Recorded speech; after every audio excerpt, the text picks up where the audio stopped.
The problem with having a constant surge of dopamine, that is where dependence comes in. When you have too much dopamine all the time in your system, and this reward pathway is being, or the reward circuit is being activated all the time, all this moment, whatever it is you're doing, or whatever it is you're taking, the brain has been registering it as necessary for survival. Watu anze kujijua mahali mko. Are you a social drinker? Or have you crossed over? And what is making you now dependent? If it begins to feel like you don't have a choice, you are on the brink of addiction. I don't know why people tend to think that having a high tolerance is a cool thing.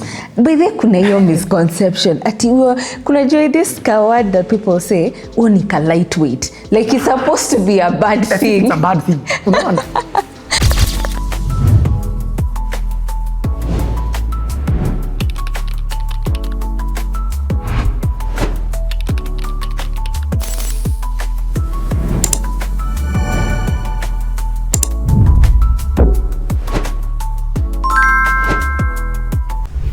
Welcome to another episode of Conversations with Lilly, a space where we talk about mental well-being, living life, happy thoughts, happy people, and authentic lifestyle, all right? So today we are joined by Ed Nyota, a counseling psychologist. Karibu sana. Thank you.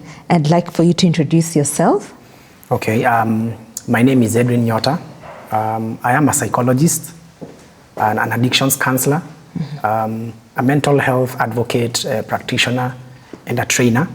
So I train in addictions. That's what I do, and I love what I do. Thank you. Wonderful. And I am so glad you're here today, and as an addictions specialist or counselor.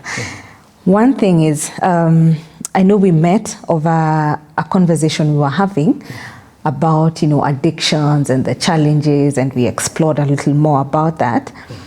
But one thing that struck me is I had not understood addictions until, in the depth that I did, until I met you. Okay. And so that is the reason I wanted to have you on this episode today, so that we can share that information with people. Okay. Like basically, so what is addiction? Okay, that's a good question, and it's something that many people tend to misrepresent. Okay, people across different ages. For young people, they don't seem to understand what addiction is. But I'll define addiction in two ways. Yeah. And I'll give the reference of the American Society of Addiction Medicine, ASAM. They're called ASAM, and they simply define addiction as a chronic brain disorder. Simple as that. Chronic brain disorder. Yeah. And the National Institute of Drug Abuse, they call it, there's a place where they say addiction is a lot like any other chronic illness. For example, they give an example of hypertension or heart disease. So let me simplify this. Addiction is a brain disease, first of all, a brain disease that is chronic in nature. Okay. Meaning, once you acquire it, it's kind of difficult to get rid of it. Yes. Yeah. And addiction, another thing, addiction is not something, it's not a cool thing as a way, younger people tend to think, oh, siwezi kaa bila hii, mi siwezi kaa bila kuchoma hii. Yeah. They have a deluded way or a misrepresented way of what addiction is. Simply put, addiction is just a chronic illness that affects the brain. Yes. Yeah. So then, now that you're saying it's a chronic illness, and we explore that with you, there's a reason why people get themselves into addiction. And you can give us the types of addictions that we have, so that we can just paint that picture and then explore more on that. So there's a reason why people get into this addiction. Either psychologically, or the influence through environments, and also how these addictions are misrepresented, as you've said. Some of we'll talk about it, even the behavioral ones, that people think it's just your normal thing, scrolling at 2 a.m. At night, on the phone. So kind of paint the picture for us. What are the types of addictions that we have? How do they affect people in the society? And how do people identify them? Well, you actually got you got everything that you said. Yeah, you mentioned one, behavioral, but if I'm going to categorize addiction, there's only two of them. Yeah. Yes. The broad ones. We have chemical addictions, and then we have behavioral addictions. Sometimes we call them process addiction, but they're called behavioral addictions. And let me start with the chemical ones. Yeah? Chemical addiction is being, because there is dependence, I will almost say dependence. Yeah? There is being dependent, and then there is being like the full-blown, so to speak, yeah? Full-blown addiction. Yeah? You can be addicted to chemical substances, which we call psychoactive substances. Kiswahili wasema madawa ya kulevya. The chemical psychoactive substances. So in that category, we have now the alcohol addiction, the marijuana addiction, so many. You can also be addicted to drugs like miraa, mogokai, ojaba, cocaine, heroin, codeine, opioids, PCP, all those, even ecstasy. So those are what we call the chemical addictions. And then we have the behavioral addictions, which now include things like now social media now. You see, now these are the addictions that people don't even think they exist, or they think it's, I don't know, they tend to end up to downplay their impact in our lives. Things like social media addiction, things like pornography now, that's where they fall in, yeah? Pornography, and now that I mentioned pornography, we have now masturbation, we now have sex addiction, among other, and the likes. Then we have gambling. Yes. See, gambling is also another addiction, a serious one, by the way. It is. In fact, now that I've mentioned gambling, we psychologists and counselors, we are aware of the DSM, the Diagnostic Statistical Manual of Mental Disorders. Yes. Gambling disorder is recognized, and it's in the DSM. Yes. Especially the DSM-5. Yes. Yeah, it's there. Because it is a big deal. A big one. Yeah. People, akina SportPesa and the like, and not, I don't mean to... Yes, to point out anyone. Yeah, yes. I'm not here to like chomea picha those companies. Please let them not come for me. Yeah. Those betting companies, let me say betting companies. I should have said that. Yeah? The betting companies, the casinos, any form of gambling, it is dangerous. Huh? Yeah. And then we have shopping addiction. Shopping addiction. Iko hapo, unaona? Na fall kwanza na sisi wanawake sana. Yeah. Food. Yeah. Addiction. You can be addicted. Yes. And now that I mentioned food again, sugar. Sugar addiction. Actually, sugar addiction is a serious addiction. That now you see now the problem is some of these addiction, they can precipitate or aggravate into other health complications. Yeah. Look at a case like obesity. Yes. Yeah. Why are people being because obese? they got addicted to some use of food, the fatty foods, the sugars, and they couldn't control it. Palatable foods. Yes, those palatable foods. Yeah? Yes. When I talk to my students in class, I always use this example. Yeah. There's a reason why you will most likely not hear. I'm saying most likely. Maybe there is, maybe there isn't. I don't think there's a research we've done. But there's a reason why you won't hear someone who is addicted to something like githeri. Ama ngwashe. Yes. Okay, our grandparents used to love them. Yeah? Yes. But you wouldn't say they are addicted to them. Yeah? But then you can be addicted to fries. Yes. Chipo tu, something ya kawaida. Cakes, you see? Things like yogurts. Yeah. Because of the sugar, things like Coca-Cola. You see now? Yeah. Sodas, you can go a day bila kukunywa, a soft drink. Yes. Things like the burgers, the pizzas, those fast foods. Yeah? There's a reason why they are way more appealing, even the way they smell, the way they activate. Maybe story for another moment, yeah? But it's the way addiction works. Yes. It's the way these foods do to your brain, and the kind of the reward they give you. They give you. Yeah. And we will touch on that and the reward. What I want us to explore, why do so many people struggle with addiction today? Both chemical addiction and behavioral addiction. Why do many people struggle with addictions? People have struggled with addictions even before, yeah? Excuse me. But in 2025, this year, I would say that the addictions we have a broader spectrum of them. Let me start by saying that, yeah? Many years ago, not even many years ago, if I say 20 years ago, okay, the year 2000, we may not have had something like social media addiction, okay?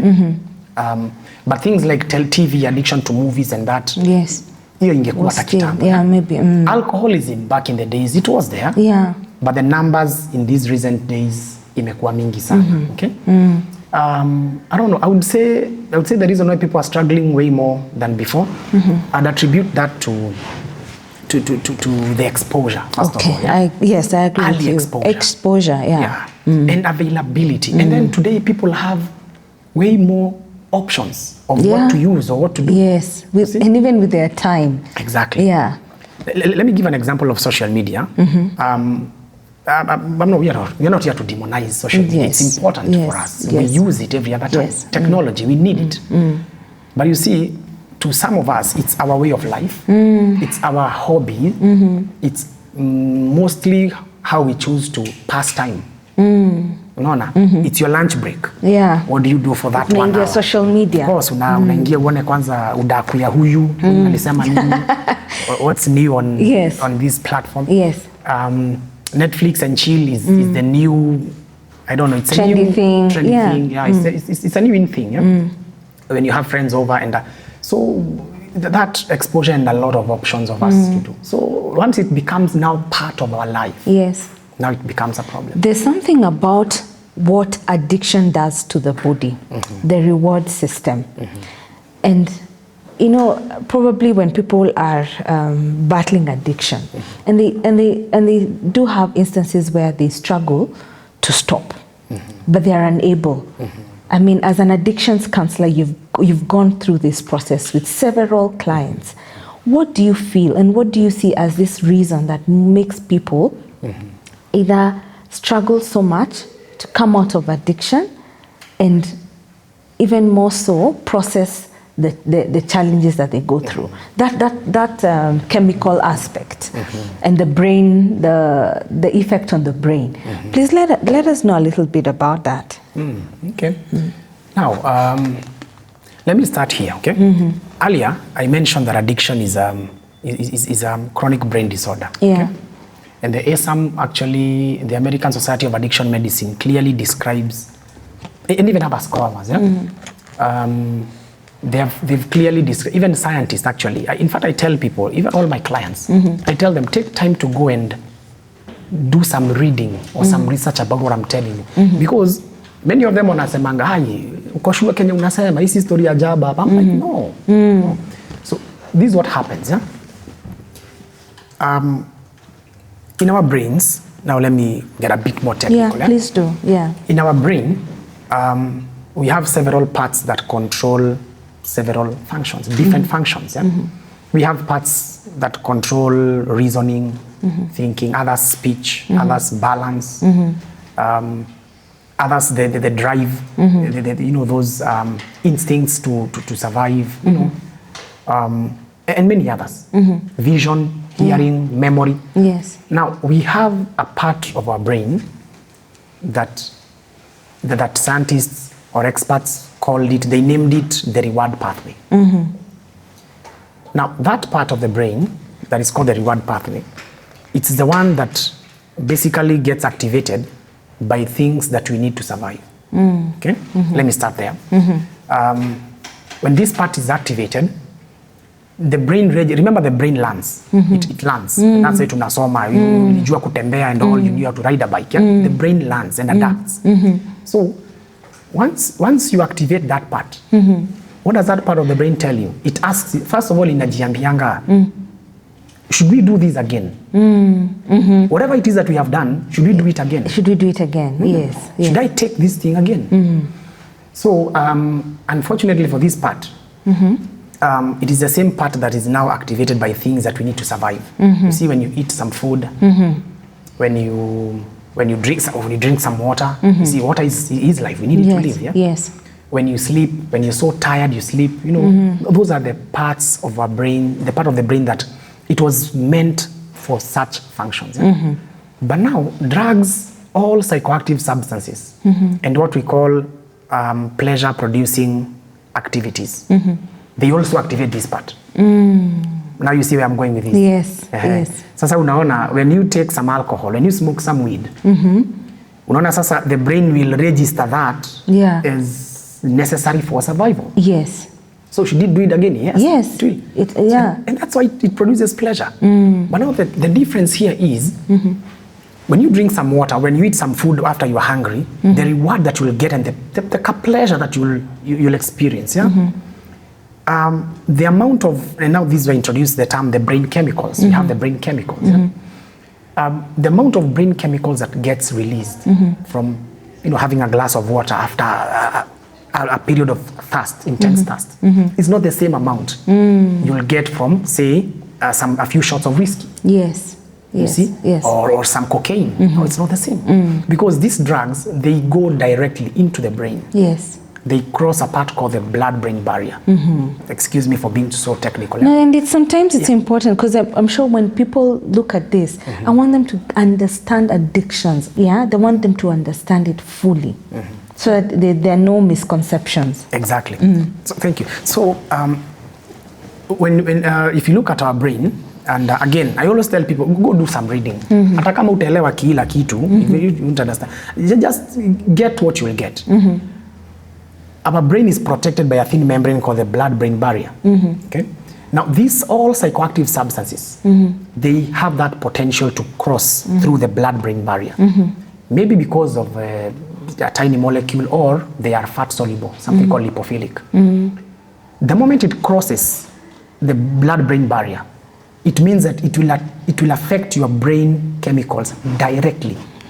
Directly. Inaingia ndani directly. Direct, yeah. But you see, food and water, it can only go maybe as sugar, blood sugar, I don't know. But it will go directly into the brain.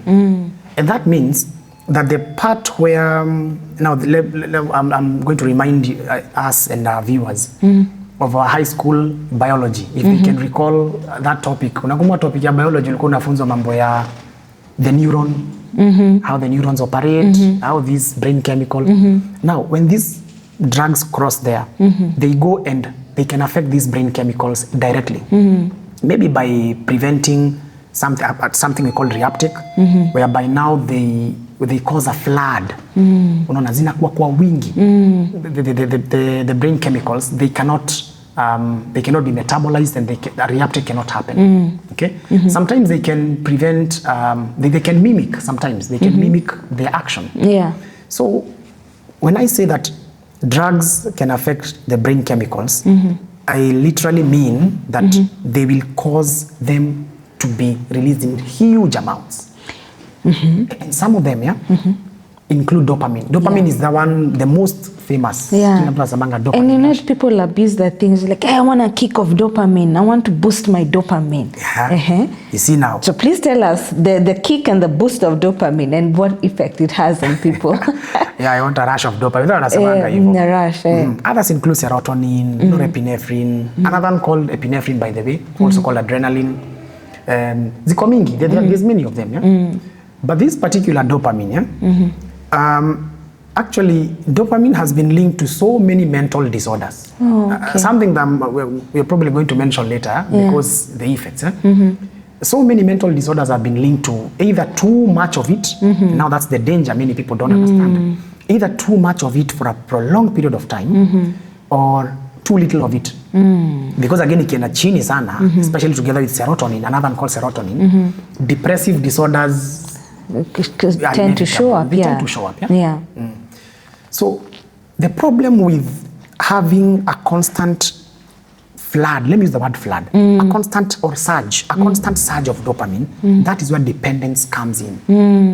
Kwa nini? Because when you have too much dopamine all the time in your system, and this reward pathway is or the reward circuit is being activated all the time. All this moment, whatever it is you're doing, or whatever it is you are taking, the brain has been registering it as necessary for survival. So what will happen one day? One day, now this time now depends on a lot of factors. Yeah. One day you will fail to take that thing that you've been taking, or you will fail to do that you've been doing all the time for that flood or that dopamine rush. And what will happen? The brain will now start to tell you, you see that thing you'll be taking. You need to take it so that we can survive. Remember, the brain is trying to make your body survive. Now, let me bring a comparison here. What happens if you're thirsty? And I like using this example. Yeah? When you're so thirsty, how do you feel? You feel like you really want some water. Dehydration, yeah. Dry throat, when you're hungry. Yeah. Energy imeenda chini, you feel umeboeka. Others even get some mood swings. Agitated. So unaonanga mamimi kwa Instagram za zote. Yeah. Dema kwa na mood, kumbe ni njaa ina. Yeah, apewe tu chipo atulie. Akikula ndio kanafurahia. Anyway, you see now that is your brain telling you need to survive, yeah? Yes. When it's too cold, you shiver, unatetemeka, and when you're sleepy. These things that we need them to survive, yeah? Your body will tell you. Now you see the connection here. You've been taking this thing all this time. Every time unashinda ukiactivate, you cause a flood of all these brain chemicals. Yeah. What will happen is that one day the brain will tell you need to take it to survive. How will it tell you now? Through the things we call withdrawal symptoms. You see now, one day utaanza kutetemeka. You start shaking. Mwili yako inakwambia we need that thing. Exactly. Stomach upsets, especially watu wa pombe. If there's anyone who is alcohol dependent out there watching this, they know what I'm saying. Kwanza tunaenda kugusia hiyo topic ya pombe. Stomach upsets zinakuanza. You even feel nauseated. Even some people even vomit. Yes. The shake, the tremors, though the others that can take about 24 hours to show.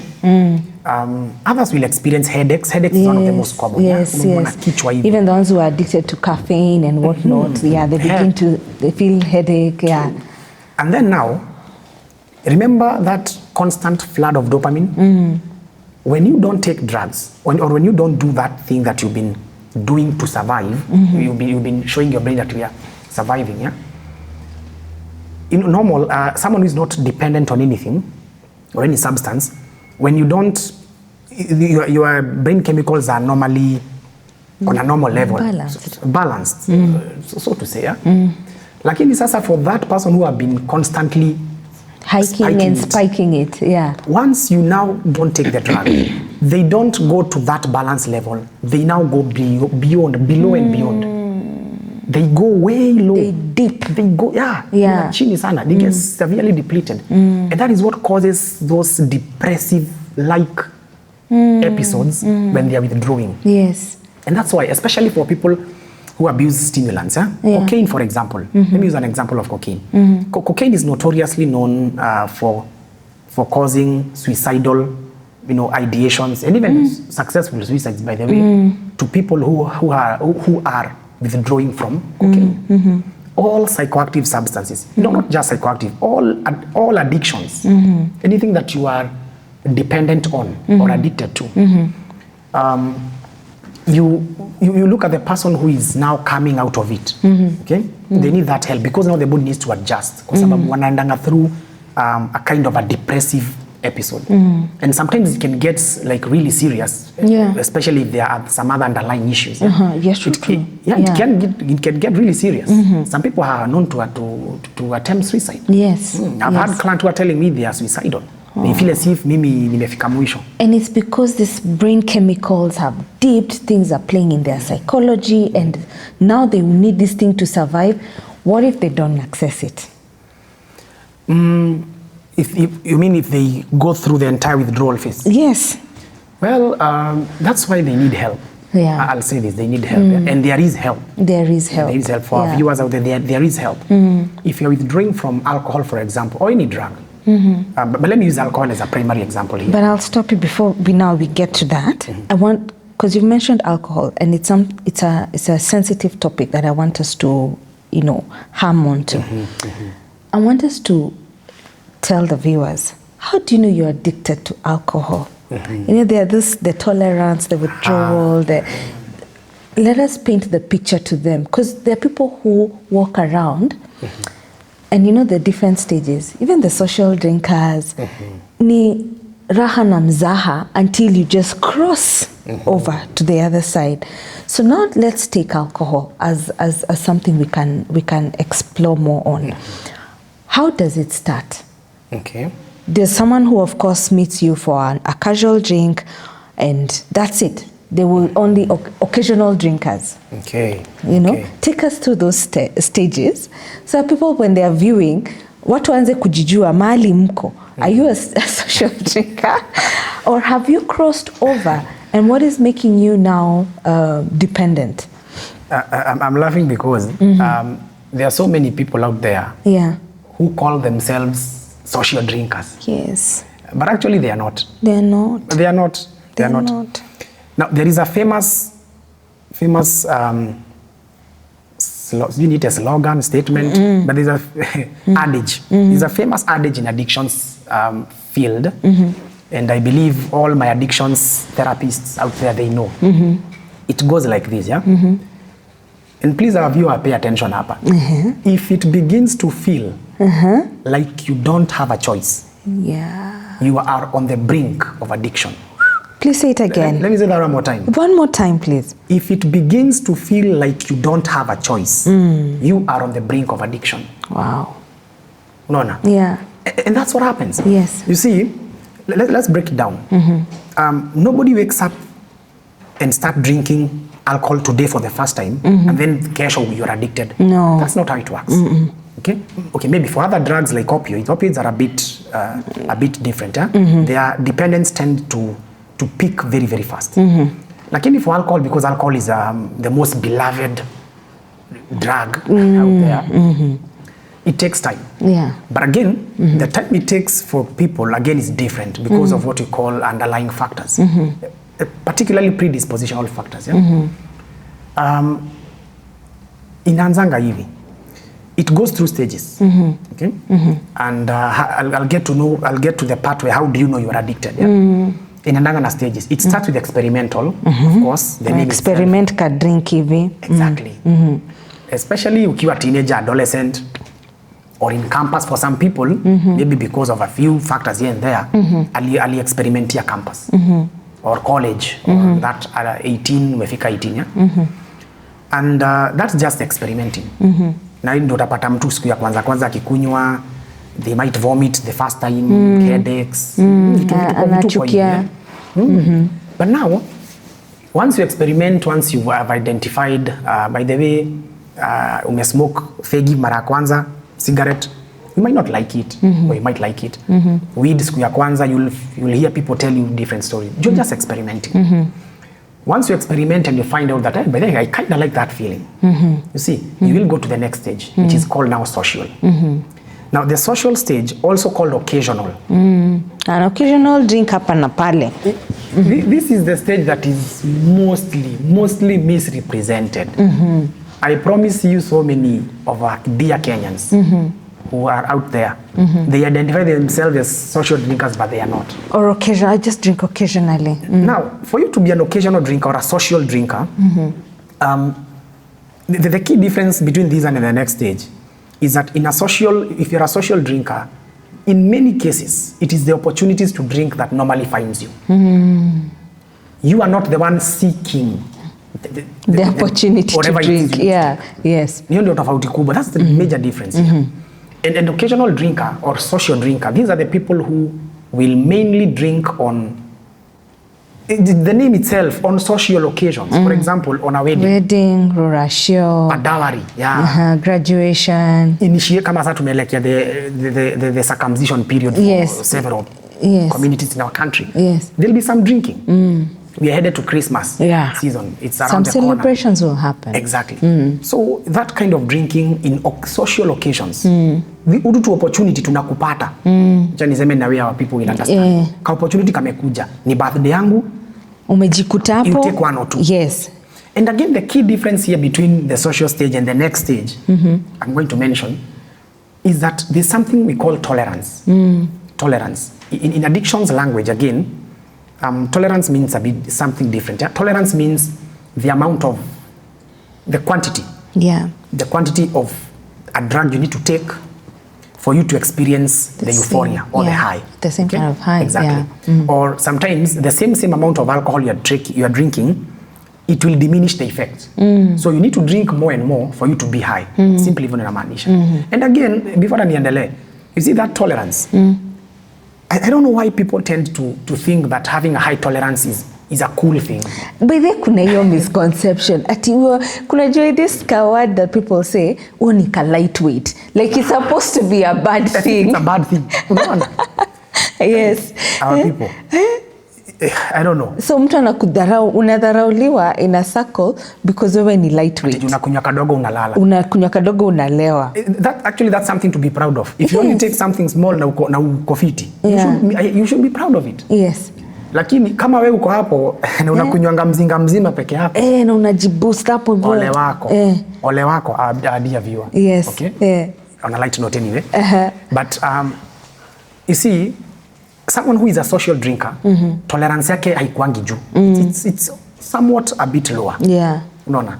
On a social drinker. Because this is a guy who will go maybe have cocktail 2-3 and ako fiti. Yeah, anasikia kabaz. Again, someone who is a social drinker, relatively, anakuwaga na control mingi sana. This is not someone who will go to a club and squander a whole, maybe 20,000 on the drinks and all. Okay, unless, again, to personality pia hapa ni tofauti. Juu again, kuna watu hata kunywangi, but then they don't drink, but they'll spend a lot of money. That's not what I'm saying. But I'm saying on themselves. That's one of the difference. A social drinker have a lot of control. And these are the people who, in a year, from January to December, they may only drink 4 to 5 times peke yake in a whole year. Now that's a social drinker. Yes. Lakini ingine, the next stage now is called instrumental use. Hapo sasa ndipo sasa wengi wa Kenya wako hapo sasa. Okay, instrumental. Probably the world at large. Many people are there. And again, this instrumental use can come in several ways. You can be there's something called hedonistic use and another thing we call compensatory use. But I'm going to summarize it this way. Instrumental users are the ones who seek for the drug. Unajitoa mahali uko, unaenda unabuy drink. And for several reasons again. Kila mtu ako na sababu. We all have different reasons. People have different reasons why they use drugs. Whichever it is, lakini wewe ndio umeenda kuitafuta. Yes. So hapa sasa hakuna ati ni birthday, ni wedding, ni hakuna.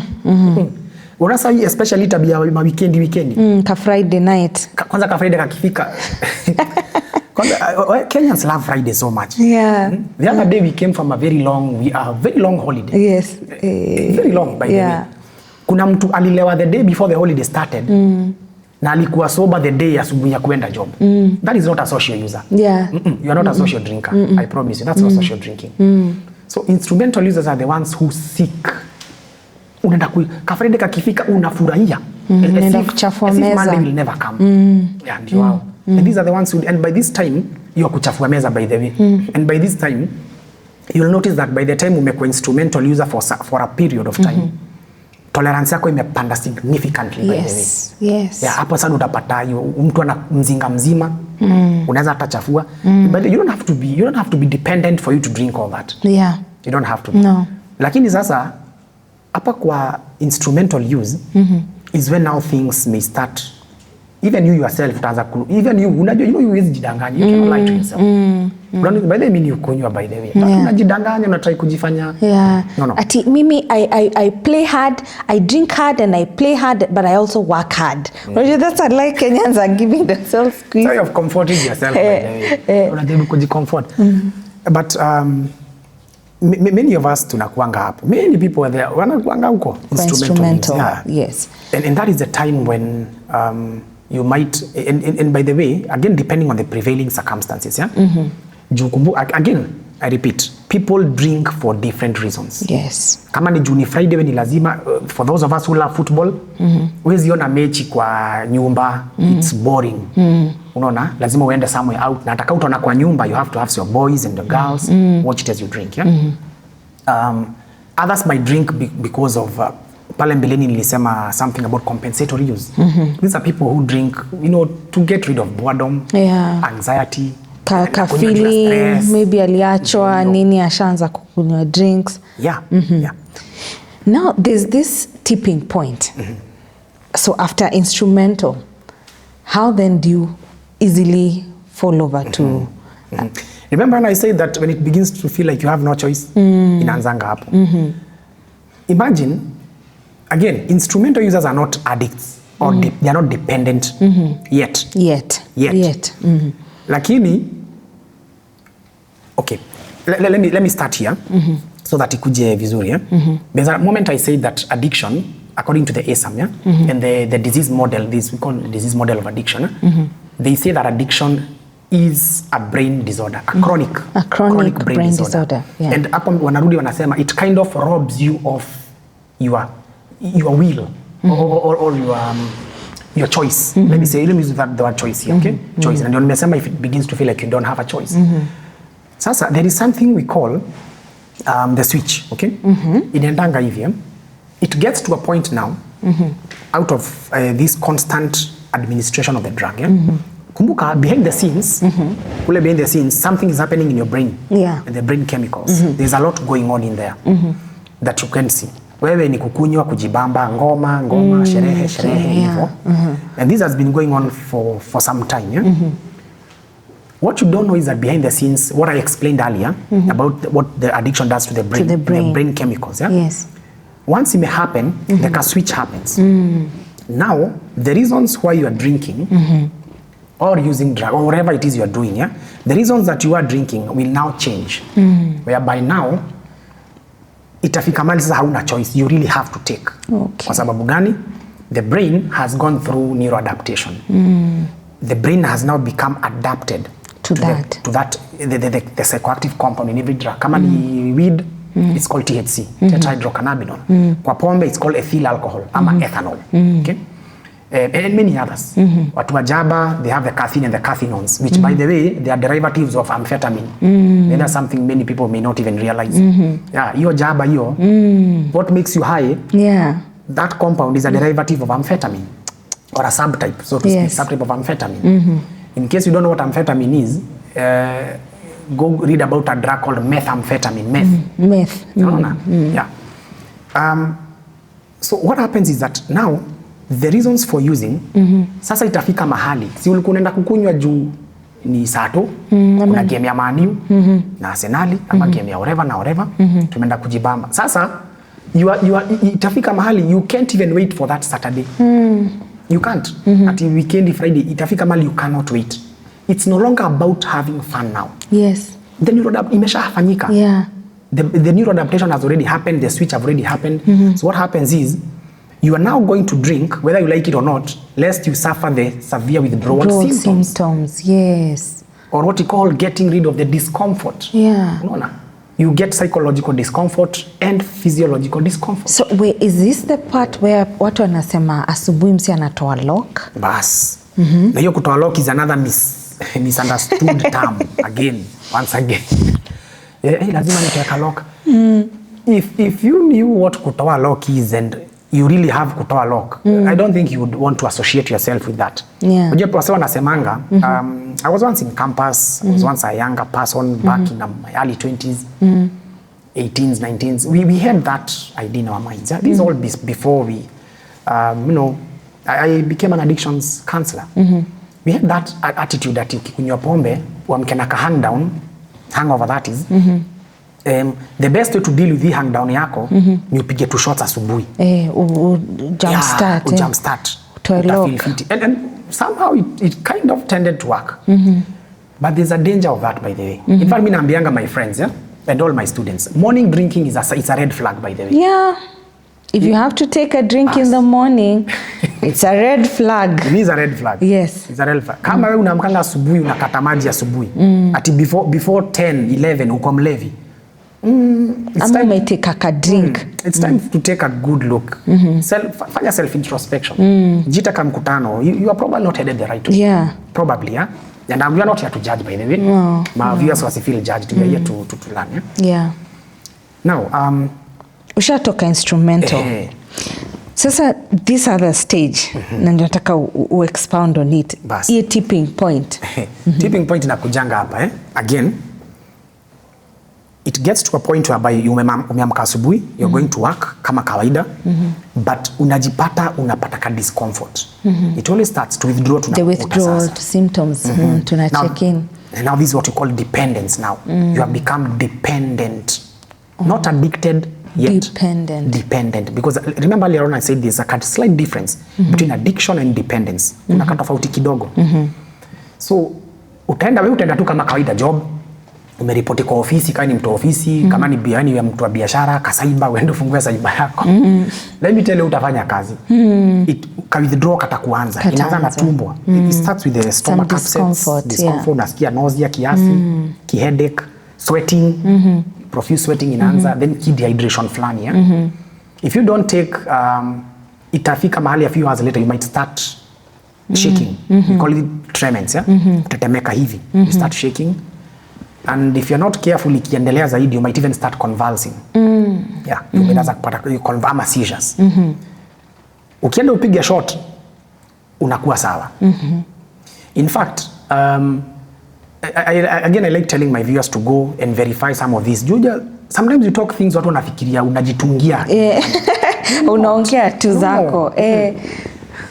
For our viewers, just ingia to YouTube. There are so many videos that are there. In fact, there is one very famous video, and actually I've witnessed it myself. Witnessed mtu, like he's severely withdrawing, because I've worked in rehabs before. Maybe this an extra information. I've been an addiction counselor. Nimefanya kazi kwa rehabilitation centers before in my earlier life, when I began my career. I have seen people withdraw. The withdrawals are so severe that mtu hata kusimama, even standing up to walk, you anashindwa, anakauka. Others kind of freeze. Anakaa ni kama ko, is it cataplexy ama ni catalepsy? I tend to sometimes fall. Ile unakuwa umekauka hivi. Stiff. Stiff. Now, there are people out there who withdraw so severely, anatetemeka, he can't take the drink, aeke, huwa anapewa. Okay. You see these people who are selling the merchandise hapo kwa joint. Wanamwekea straw, wanampea, ama wanashikwa anapewa hivi. Ndio. Kama mtoto anapewa uji hivi. Oh my God. Haezi. Because they have become dependent. The brain chemicals have switched. Exactly. They now need this thing to survive. And remember, all these withdrawal, the brain chemicals again, they are all over. Kuna zenye ziko chini sana, then kuna zenye iko juu sana. For example, norepinephrine, when it's too high, it's not good. When it's too high, ikienda juu sana, it's not a good thing. Unaona? So the withdrawal symptoms inakujanga because of such. And believe it or not, unaona hiyo pombe akipewa hivi, after a moment ikishakuwa absorbed, ingie, anapona kabisa. Hata anacheka, the guy I'm telling you, they were laughing. Unasema kimepona, they were speaking in some vernacular. Kimepona, hebu tuende sasa. Kabisa hata wanacheka again, as if nothing had happened. Unaona? I once saw a guy withdrawing from heroin. Kwanza heroin ni noma sana. Heroin, withdrawals of heroin is deadly. It's not that sight. It's not a joke. It's not for the faint of heart. I don't think many people can withstand watching someone withdraw from heroin. Okay, tell us more. What does it present as? Heroin is an opioid. It's a derivative of opium. That's why we call it it's an opioid. And what they do, there's a reason why they are used for pain killing, cough suppression, and they also control other physiological things like diarrhea. Okay, but heroin actually is derived from synthesizing morphine. And you know what morphine does, It's a painkiller. It's a painkiller. And by the way, this is something that in the deeper pharmacology, you'll get to understand, The withdrawal symptoms of drugs, in many cases, or in some cases, they are the opposite of what the drug does. See, for example, you see heroin, it's a painkiller. Again, it's a derivative of it's morphine. From synthesized morphine. It's a painkiller, it suppresses cough, na vitu kama hizo. Sasa withdrawal zake is the opposite of what it does. It's supposed to do. Okay.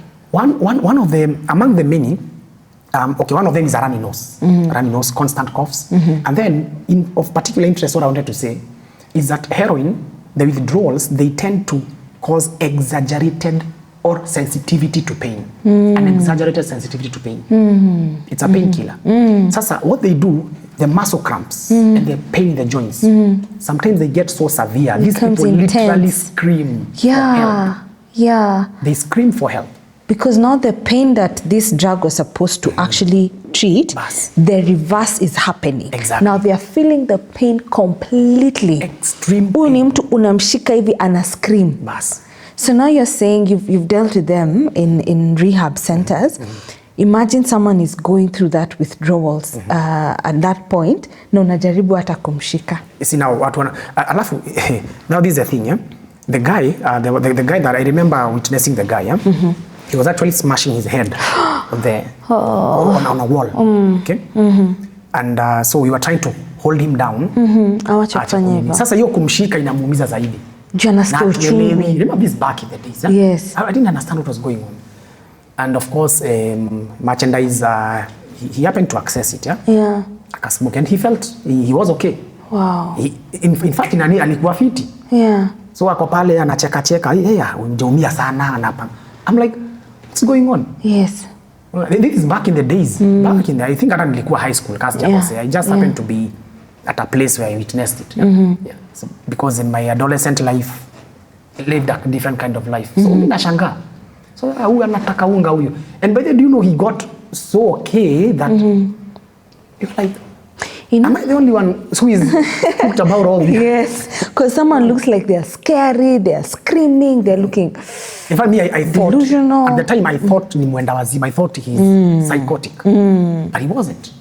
After the admits akofiti, amepona, akofine. You know. So now, years later, after I did my studies in addiction, I was like, oh, so that's what was happening. Yeah. And again, that's how I came to understand now myself. Yeah? Yes. I came to kujita tu kamkutano. Yeah. Self introspection. Yes. No wonder hata mimi. Now this is a behavioral, yeah? Yes. Especially the television, movies, addiction, yeah? Vitu kama unakuja kwa no wonder. Nilikuwa na hivi unataka tu watch movie. In my time kulikuwa na series ilikuwa inaitwa Prison Break. Nimetoka shule. I remember watching season 1. Unajua time ulikuwa unakaziwa na maadhi. Zima TV ndio ukasome ama ndio kalale. I remember watching hadi saa 10 asubuhi. Yeah. Became so dependent. I came to understand no wonder. No wonder that was happening. Yeah. Now, before that train of thought inipotee, there's something that is happening in the society right now. And this is, you see, weed. So there's weed. There's, hii kitu ingine wanafuta inaitwa nini?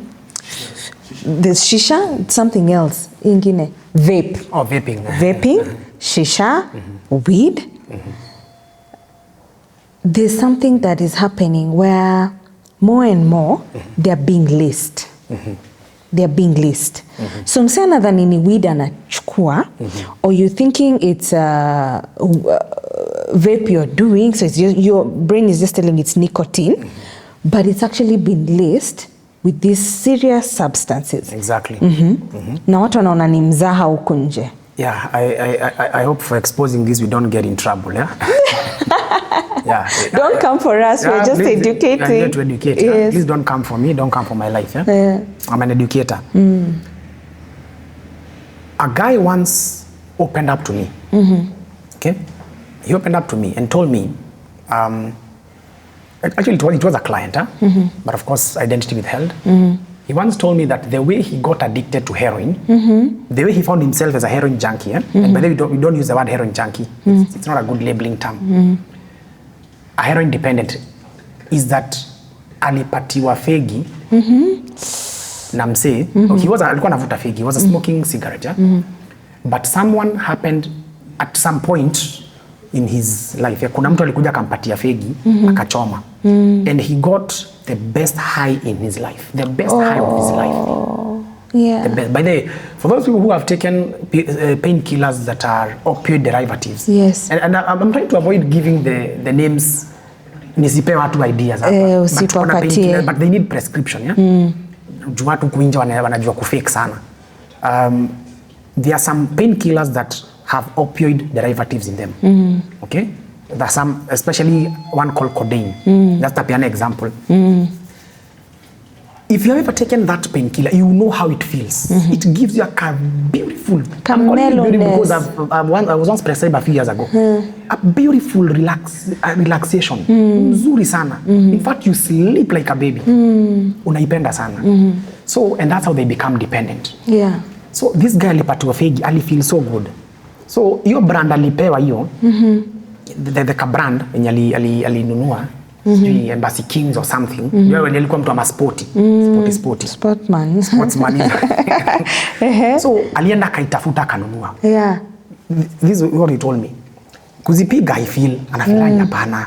This is not the feeling I got yesterday. Remember this just 24 hours later. Yeah. No, in fact it was less than. Alikuwa ananiambia usiku alishinda akifeel ni kama anaitaka. The craving. So kwenda kuismoke akasikia yaileti shangwe, haijafika penye anataka. Akatafuta ya ingia, akachoma ingia, akasikia zi. So he went back to the guy. Okay?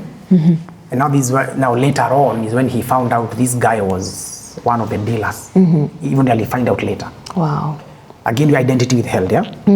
So yakamwambia unajua fegi nilikupe, sasa hii itakucost pesa, sikupei bure. You have to bring some money. Na pesa anaitishwa zi pesa ati kidogo. Fegi punch fegi ya punch unaleta ama uleti so he complied, akampatia. Kwenda kuchoma ndio akasikia hii. That's the feeling. That's the buzz I was getting. Yeah. So ndio sasa when he was talking around with the friends nikaambiwa hapana hiyo si fegi ulikuwa unapewa. It was laced with heroin. Yeah. Ilikuwa na heroin. So it might be fun in games. Now, I've given that example because what you've just said is very true and that's what's happening. Okay? Cases of cigarettes being laced with heroin, ziko. Cases of marijuana being laced with heroin, ziko. Hata jaba. Hii jaba watu wanachana. Yeah, but inakuwa laced with heroin or some benzodiazepines or some barbiturates, hizo matap hivyo ndio usikie imeshika vizuri. Na ndio maana you'll find some people saying weed za kevo azishikangi, za jonte ndio mambo yote. Unaona? Nani za nani azishikangi, or you find yourself you keep going back to the same supplier. Na unataki za mtu mwingine. Uko hooked up, ukienda huku unarudi. Okay, of course kuna wale wanasemanga ametuwekea mazingaombo zetangajize majuju. Si juju, they are being laced. We can't rule out the juju. But they are laced. Zinalesiwa, yes. You know, now we've said juju and I've remembered about alcohol. Now we're going to finalize with the addiction. Alafu kunywa maji kidogo. Just on a light note, the fact that mama pimas, why was there a need to put panty, bra, yani socks chafu? There was, you know, when the chiefs used to go and mwaga these things, unapata condoms. Yeah, unapata vitu zimetapaka hapo. You're like, is this what people were drinking? What is the psychology behind that? Ndiakwanga nini? Honestly, I wouldn't know, yeah. But I once asked a guy. I remember I once asked a guy. Big up to my friend. Mwenye alinipea story. Maybe hata nisimtaje. I once asked a guy, very good friend of mine. He is a recovering alcoholic who is also an addictions therapist. Recovering miaka mingi sana. In fact, he's like a father figure to me. Nilishamuuliza hii swali. Aliniambia, because again, we can't rule out juju. Yeah, we can't rule out juju. Yeah. That thing yenye inamwagwa, ilikuwangi final product. Kuna itaenda idistiliwe, ifanye distillation and stuff because chama yenye inakuwaga clear kama hiyo. Yeah. And the problem with changa, by the way, if you are out there and you take that thing, please wacha. Wacha kwa sababu the way they distill that thing, the process of distillation also brings out some of the classes of alcohol. We have ethanol, methanol, we have others called propanol, but in this case methanol na ethanol kidistill inaweza kosa kutoa purify kwa ethanol. Yeah. Sometimes inaweza toa methanol bado. Okay. Yeah, methanol has a lower ni boiling point, si ndio? Inakuanga chini kiasi. Nakumbuka ile story ya watu na wengine wanaiongeza, watu walizimiwa stima. People were drinking somewhere. That old. Na kwanza alikuwa on camera kwanza. These sides of Kikuyu land, walikuwa wanakunywa, and now the thing that probably the distillation didn't happen well, watu wakapata, is it the ethanol direct? What immediately happened, macho zikapotea. So he thought ni stima imezima. So the guy was huko akiambia watu ona mahori ya victima not kunywa. Like that is French for hata macho imepotea. Hajui macho yake imepotea. Yeye anasema hata mzime stima bado drink inaendelea. Yeah, so you're right about that distillation thing. I'd likely kindly if you are here na unakunywanga wacha. Just wache, yeah. Because and then okay, at least I'm not here to advocate for, I'm not paid to advocate for alcohol, by the way. Yes. But at least kuna zile zinakuanga at least all alcohols are bad. Hakuna alcohol mzuri. Hakuna alcohol. But at least the others zinakuanga well purified. Yeah. Zinatoa impurities mingi. Yes. For example, during the process of making alcohol, other impurities, for example, formaldehyde, inaweza kuwa hapo present, na methanol, bits of it inaweza kuwa, and others, okay, and others, yeah? I'm sure a chemist would do a good job akielezea your process yote ya distillation of alcohol.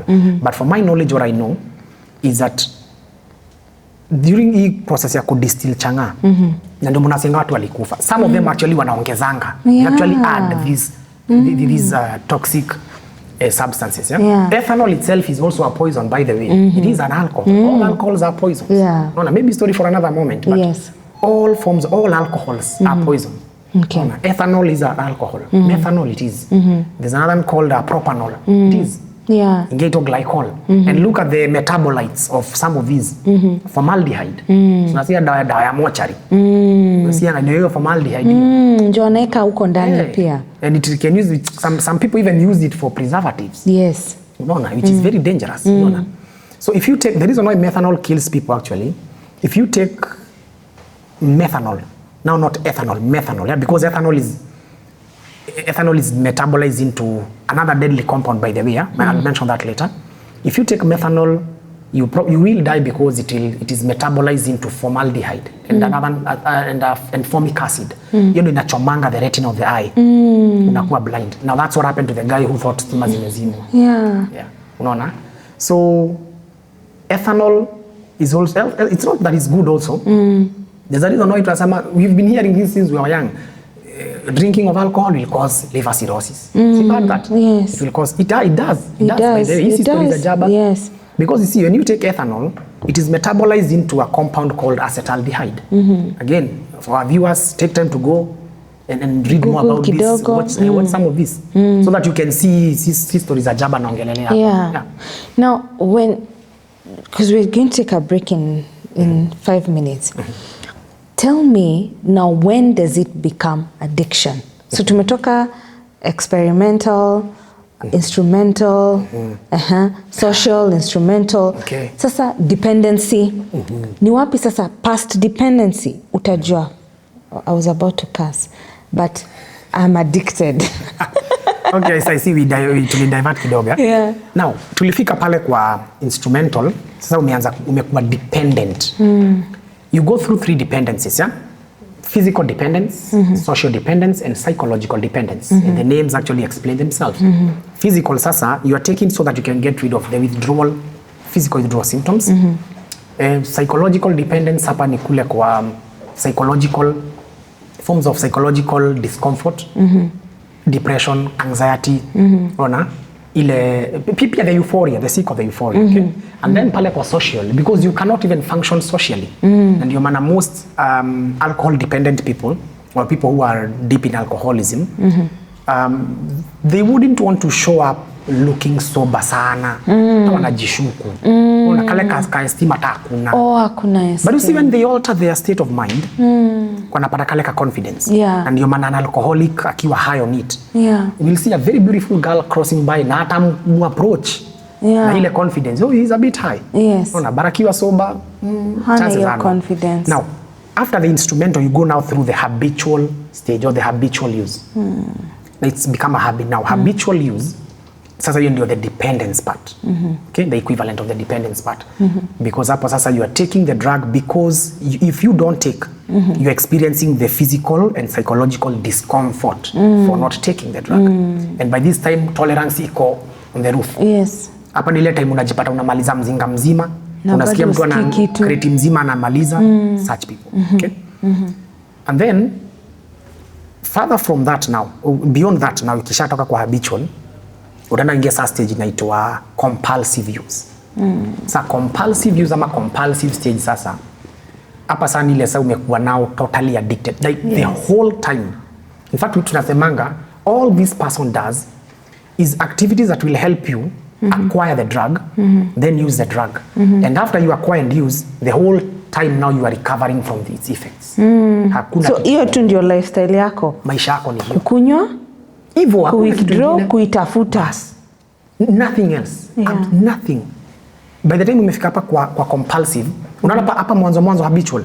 You will try your best to try to make your life work. You will try your best. And by this time you might find, hata before ufike kwa habitual, your issues with if you are a married man or married woman for that matter, you might by this time kumekuwa na issue.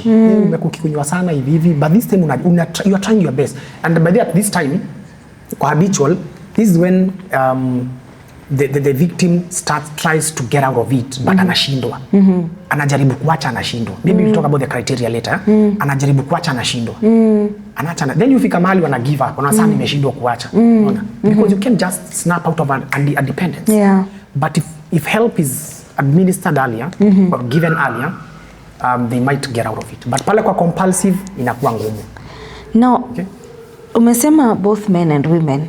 Gusia kidogo, because I feel like most people have not understood just how severe addiction, and especially alcohol addiction, is in women. Most women actually right now wanaanza kusuffer your chemical addiction, and mostly alcohol. Yeah, we've been having a rising cases of alcoholic women, by the way. And there's something I tell my students and my other people we have a discussion with, that addiction in women progresses faster, and they don't believe it. Yeah. Actually, tolerance in women builds faster than in men. And I mean tolerance for everything. Almost, let me say almost everything. Even behavioral addictions. Women tend to progress faster than men. Alcoholism, they tend to progress faster than in men. And it's because of the differences in our biological makeup. Yes. And when I say biological makeup, I'm talking about differences in how you metabolize alcohol. And that's something I'm hoping later on I'll get time to explain properly, because the difference between, or the real reason why person A will get addicted sooner than person B, it comes down to how you metabolize alcohol. Yeah, it goes down to the pharmacology of alcohol. Yes. Yes. Now in women, the way women metabolize alcohol is very different than men. And that's where you find their tolerance. Hata naambianga my friends, you just take a look. Where before anze kukunywa mzinga mzima, or mzinga even half of it, how long did you take before malize hiyo? It took time, right? But look at ladies your age. Even ladies even younger than you. Si anachafua mzinga mzima peke yake.